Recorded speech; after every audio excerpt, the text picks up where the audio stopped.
হায় হায়, বিপিএলের শুরুর দিনেই দর্শকদের টিকিটের হতাশায় পালাইল বিপিএলের কর্তৃপক্ষরা, যেখানে শেষ পর্যন্ত রেগে গিয়ে স্টেডিয়ামের প্রথম গেট ভেঙে চুরমার করে দিয়েছে দর্শকরা। দর্শক, আজ বিপিএলের উদ্বোধনী ম্যাচে খেলতে নেমেছে পরছন বরিশাল ও দুর্বার রাজশাহী।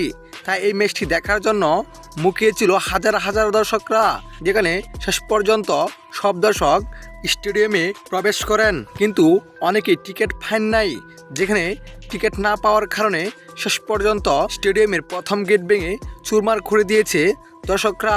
যেখানে বিপিএলের অনেক লোগো লাগানো ছিল, অনেক ব্যানার লাগানো ছিল, সব কিছু ভেঙে চুরমার করে দিয়েছে দর্শকরা, কেননা তারা টিকিট পান নাই।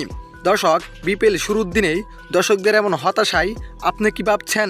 অবশ্যই জানাবেন আপনার মতামত আমাদের এই ভিডিওর কমেন্ট বক্সে। ধন্যবাদ।